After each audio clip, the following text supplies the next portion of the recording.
Hello students.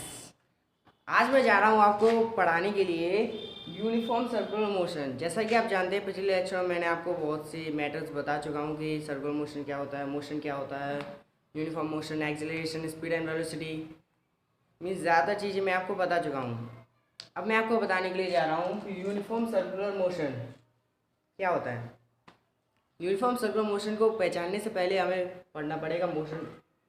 जैसे कि आपको पता है, जब कोई भी बॉडी अपनी प्लेस रेफरेंस पॉइंट से स्टेशनरी से मोशन में मूवमेंट करना स्टार्ट करती है उसे कहते हैं मोशन, जैसे कि आप जानते हैं।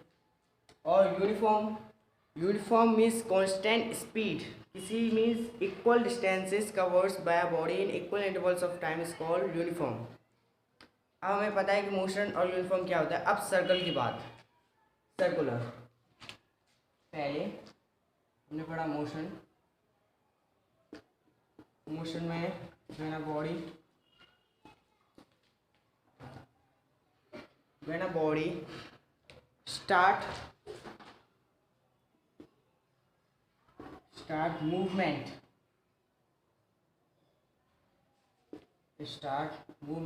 it is said to be in motion।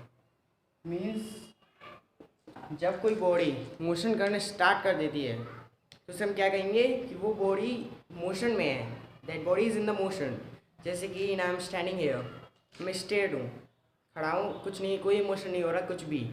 लेकिन जब मैं मोशन करना स्टार्ट करूँगा, जैसे ही मैं अपने राइट लेग को आगे बढ़ाऊँगा तो मैं किस में आ गया, मोशन में। अब इसके बाद है uniform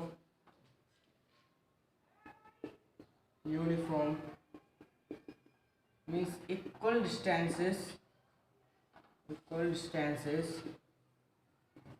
covers in equal intervals of time।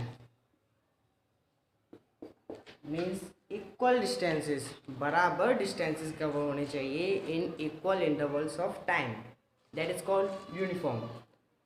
हमने पढ़ लिया motion, what is motion and what is uniform. Now the time of circular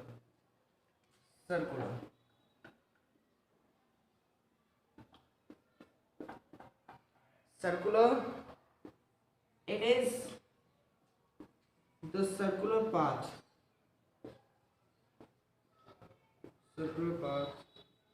on which means just per on which the body moves। Circular means it is the circular path on which the body moves, means ये circular path होता है जिस पर body movement करती है from east to waste किसी भी। अब इसमें हमने ये पढ़ लिया यूनिफॉर्म, पढ़ लिया हमने मोशन, यही पढ़ लिया सर्कुलर। अब इसी से बन गया uniform circular motion. Means uniform equal distance in equal intervals of time cover होना चाहिए। यूनिफॉर्म सर्कुलर मीन्स सर्कल में, in circle the distance would be cover in equal intervals of the time with time के साथ। अब circle में इतना हमें समझ में आ गया। इसके बाद हम चलते हैं आगे।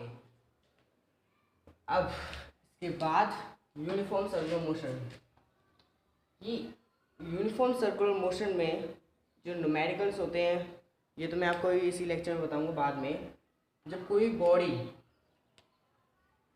आप इसको नोट कीजिए, पहले हो गया, बताने की जा रहा था। यूनिफॉर्म सर्कुलर मोशन में कोई भी बॉडी जब अपनी इनिशियल पोजीशन से फाइनल पोजीशन पे आती है, तो इतना तो आपको पता है कि जब कोई भी बॉडी जब डिस्प्लेसमेंट कवर करती है अपने इनिशियल पोजीशन से फाइनल पोजीशन तक, तो उसका डिस्प्लेसमेंट होता है 0, या velocity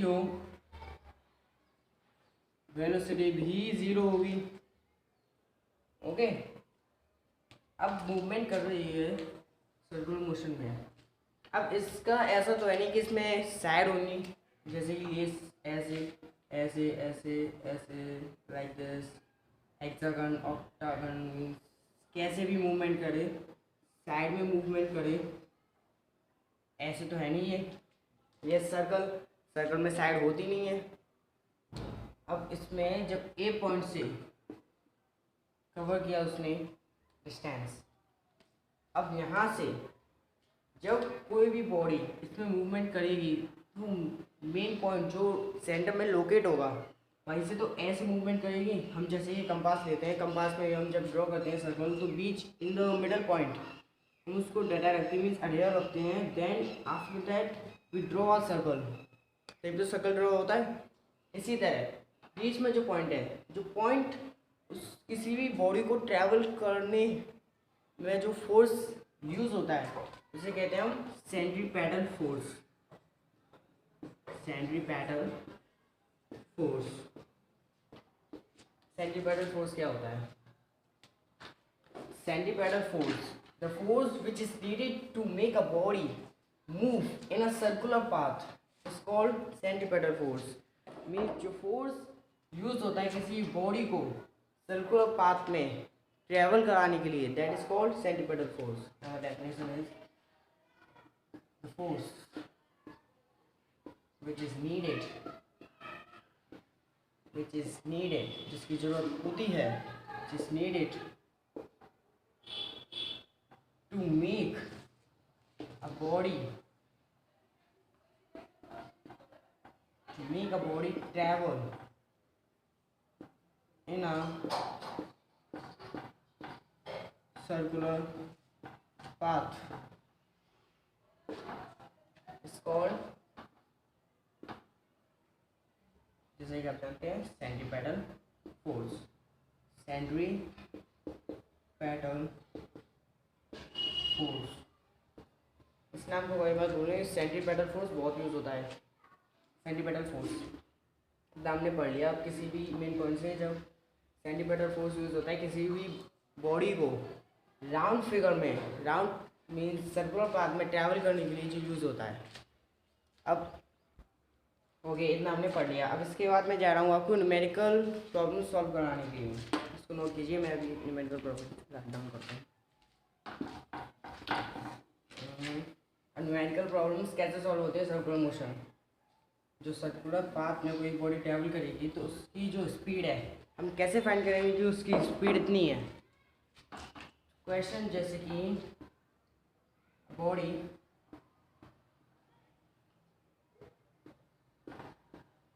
travels in a circular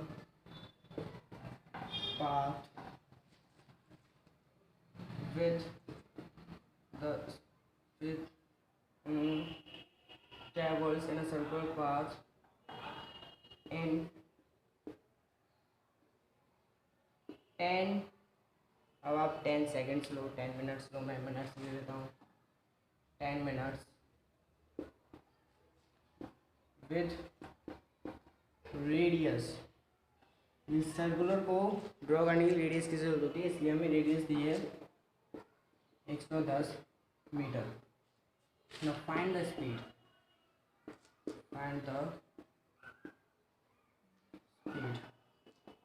speed कितनी होगी? इसमें हमें कुछ नहीं लगाना, सर्कुलर पाथ की रेडियस फाइंड करने के लिए हमें पता ही है स्पीड को हम v लिखते हैं, v इक्वल्स टू ना सर्कुलर तो रेडियस पूरे राउंड फिगर का सर्कमफ्रेंस हम निकालेंगे तो उसका होता है 2πr upon time taken t equals to 2 into 22 upon 7 into radius is 110 into time में दिया है 10 minutes and 100 metre into 10, then 10 divided by 10 is 744, and then equals to 44 into 11 upon 7।